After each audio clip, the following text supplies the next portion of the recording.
अध्याय 29 की पावन कथा आप लोगों को साईं बाबा को सुनाने जा रहा हूँ। आप लोग भी सुनेंगे मुझे पता है, पर यह कथा हम शिरडी के साईं बाबा को बाबा की द्वारिका माई में सुना रहे हैं। आप ध्यान से देखिए कि बाबा कितने एकाग्र होकर बैठे हुए हैं। देखिए ध्यान से, दिखा आपको? और बाबा देख रहे हैं, बाबा सामने पे भी बैठे हैं, बाबा की धुनी भी जल रही है। तो बाबा जब इतने प्यार से अपनी कथा को सुन रहे हैं तो आप लोग भी बाबा की इस पावन कथा को सुनिए और आप लोगों की जो भी परेशानी है आप बाबा को बताइए। और जितने भक्तों ने कमेंट किया है कि उन्होंने मेरे चैनल को सब्सक्राइब किया है, मैं उन लोगों का तहे दिल से साधुवाद देता हूँ। उन सभी भक्तों के लिए बाबा की द्वारका माई से प्रार्थना करता हूँ, बाबा उन सब के कष्टों को दूर करें, उनके ऊपर अपार कृपा बनाए रखें। आप सभी बाबा के इस महाग्रंथ का पाठ को बीच में बिल्कुल भी ना छोड़ें, इसे आखिरी तक देखें, क्योंकि जो भक्त इसे पूरा सुनता है शिरडी के साईं बाबा उसकी सारी मनोकामना पूर्ण करते हैं। और आप इसे अधिक से अधिक लोगों में शेयर करें ताकि सभी भक्त बाबा की लीलाओं का श्रवण कर अपने जीवन को कष्टों से मुक्त कर पाएं। तो चलिए शुरुआत करते हैं अध्याय 29 साईं सचेत के। मद्रासी भजनी मेला तेंदुलकर पिता व पुत्र डॉक्टर कैप्टन हाटी और वामन नार्वेकर आदि की कथाएं इस अध्याय में बताया गया है। मद्रासी भजनी मेला लगभग सन 1916 में एक मद्रासी भजन मंडली पवित्र काशी की तीर्थ यात्रा पर निकली। उस मंडली में एक पुरुष, बहुत ही प्यारी कथा है, सुनिएगा कि एक भजन मंडली को कैसे ईर्ष्या हो गई, लालच आ गया और उसकी महिला ने, उस ग्रुप की महिला ने बाबा को आकर्षित करने का सोचा। तो बाबा ने क्या किया यह पूरा इस कथा में बताया गया है। एक पुरुष, उनकी स्त्री, पुत्री और साली थी। अभाग्यवश उनके नाम यहाँ पर नहीं दिए जा रहे हैं। मार्ग में कहीं उनको सुनने में आया कि अहमदनगर के कोपर गांव तालुका के शिरडी ग्राम में श्री साईं बाबा नाम के एक महान संत रहते हैं जो बहुत दयालु और पहुँचे हुए हैं। वे उदार हृदय और अहेतु कृपा सिंधु है। वे प्रतिदिन अपने भक्तों को रुपया बांटा करते हैं। यदि कोई कलाकार वहां जाकर अपनी कला का प्रदर्शन करता है तो उसे भी पुरस्कार मिलता है। प्रतिदिन दक्षिणा में बाबा के पास बहुत रुपए इकट्ठे हो जाया करते थे। इन रुपयों में से वे नित्य 1 रुपया भक्त कोंडा जी की 3 वर्षीय कन्या अमनी को, किसी को 2 रुपये से 5 रुपये तक, 6 रुपये अमनी की माँ जमली को और 10 से 20 रुपये तक और कभी कभी 50 रुपये भी अपनी इच्छा अनुसार अन्य भक्तों को दिया करते थे। यह सुनकर मंडली शिरडी आकर रुकी। मंडली बहुत सुंदर भजन और गायन किया करती थी, परंतु भीतरी ध्येय तो उनका द्रव्योपार्जना ही था। मंडली में 3 व्यक्ति तो बड़े ही लालची थे। केवल प्रधान स्त्री का ही स्वभाव इन लोगों से सर्वथा भिन्न था। उसके हृदय में बाबा के प्रति श्रद्धा तथा आदर थी। एक बार जब दोपहर की आरती हो रही थी तभी उस स्त्री की भक्ति और विश्वास देखकर बाबा प्रसन्न हो गए। फिर क्या, बाबा ने उसे उसके इष्ट के रूप में दर्शन दिए और केवल उसे ही बाबा सीतानाथ के रूप में दिखाई पड़े, जबकि अन्य उपस्थित लोगों को सामान्य ही थे।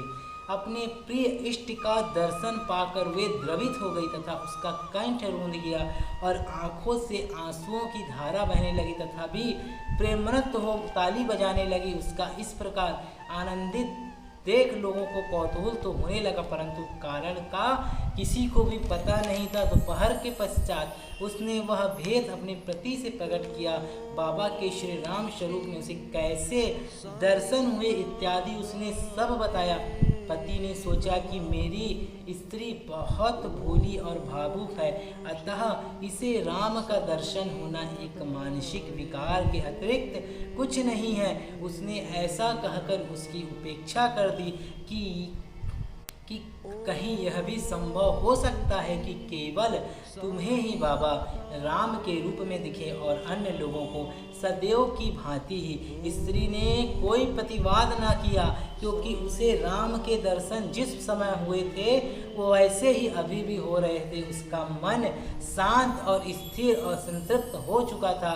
तो आश्चर्यजनक दर्शन। इसी प्रकार दिन बीतते गए। एक दिन रात्रि में उसके पति को एक विचित्र स्वप्न आया कि उसने देखा कि एक बड़े शहर में पुलिस ने गिरफ्तार करके उसे रस्सी बांधकर उसे कारावास में डाल दिया है। तत्पश्चात ही उसने देखा कि बाबा शांत मुद्रा में सीकचों के बाहर उसके समीप खड़े हैं।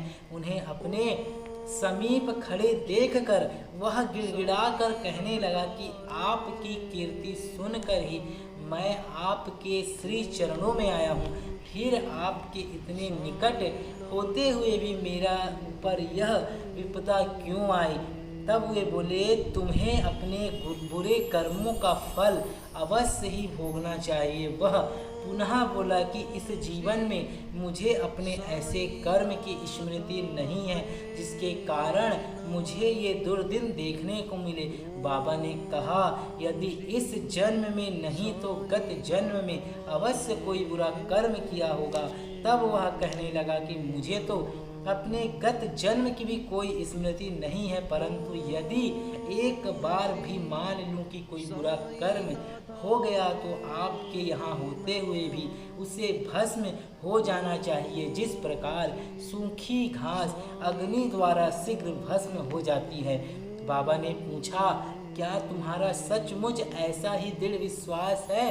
तो उसने कहा, हाँ। बाबा ने उससे अपनी आंख बंद करने को कहा और जब उसने आंखें बंद की तो उसे किसी भारी वस्तु के गिरने की आहट सुनाई दी। आंखें खोलने पर उसने अपने आप को कारावास जेल से मुक्त पाया और पुलिस वाला नीचे गिरा पड़ा है तथा उसके शरीर से रक्त बह रहा है। यह देखकर वह अत्यंत ही भयभीत हो उठा और वहाँ से बाबा की ओर देखने लगा। तब बाबा बोले कि बच्चों, अब तुम्हारी अच्छी तरह खबर ली जाएगी। पुलिस अधिकारी अभी आएंगे और तुम्हें गिरफ्तार कर लेंगे। तब वह गिड़गिड़ा कर कहने लगा कि आपके अतिरिक्त मेरी रक्षा और कौन कर सकता है? मुझे तो एकमात्र आपका ही सहारा है। भगवान, मुझे किसी प्रकार बचा लीजिए। तब बाबा ने फिर उससे आंखें बंद करने को कहा।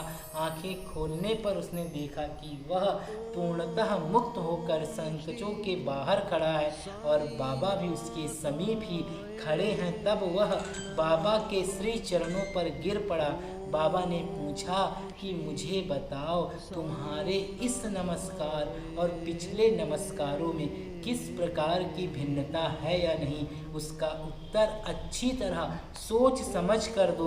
तो वह बोला कि आकाश और पाताल में जो अंतर है वही अंतर मेरे पहले और इस नमस्कार में है। मेरे पूर्व नमस्कार तो केवल धन प्राप्ति की आशा देती था, परंतु यह नमस्कार मैंने आपको ईश्वर जानकर ही किया है। पहले मेरी धारणा ऐसी थी कि यवन होने के नाते आप हिंदुओं का धर्म भ्रष्ट कर रहे हैं। बाबा ने पूछा कि क्या तुम्हारा यवन पीरों में विश्वास नहीं? प्रत्युत्तर में उसने कहा कि जी नहीं।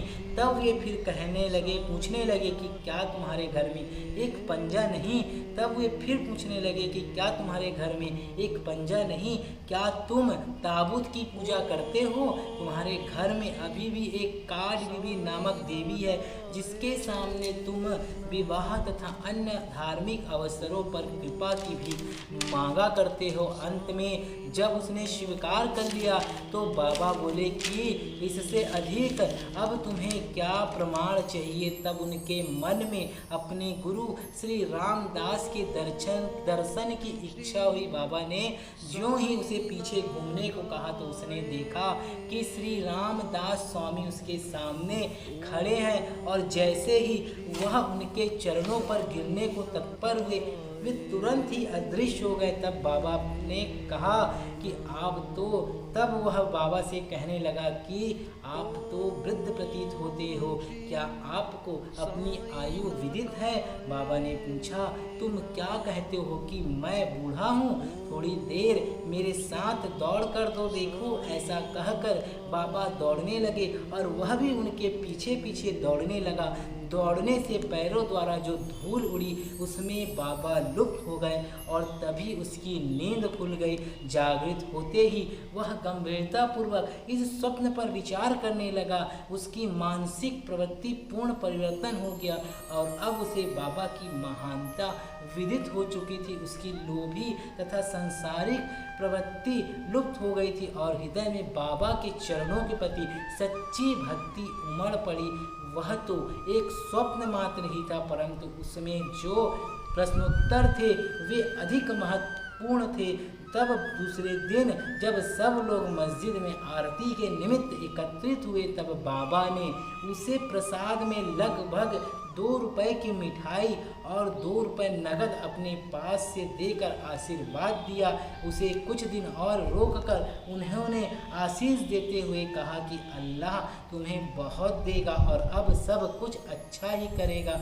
बाबा से उसे अधिक द्रव्य की प्राप्ति तो न हुई, परंतु उनकी कृपा उसे अवश्य प्राप्त हो गई, जिससे उसका बहुत ही कल्याण हुआ और मार्ग में उनको यथेष्ट द्रव्य प्राप्त हुआ और उनकी यात्रा सफल रही। उन्हें यात्रा में कोई कष्ट या असुविधा ना हुई और वे अपने घर सकुशल पहुंच गए। उन्हें बाबा के श्री वचनों तथा आशीर्वाद और उनकी कृपा से प्राप्त उस आनंद की सदैव स्मृति बनी रही। इस कथा से विदित होता है कि बाबा किस प्रकार अपने भक्तों के समीप आकर उन्हें श्रेयस्कर मार्ग पर ले जाते थे और आज भी ले जाते हैं। तो आपने देखा कि कैसे बाबा ने एक मंडली जो बाबा से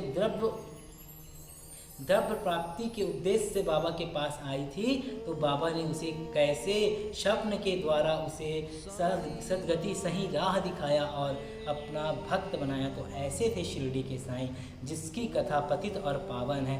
ओम जय साईनाथ, जय साईनाथ, आदि न अंत तुम्हारा, तुम्हें श्रद्धा नमन हमारा। श्री साईं सच्चित अध्याय 29 की पावन कथा अभी जारी है। कल के अध्याय में हम इस अध्याय को संपूर्ण करेंगे।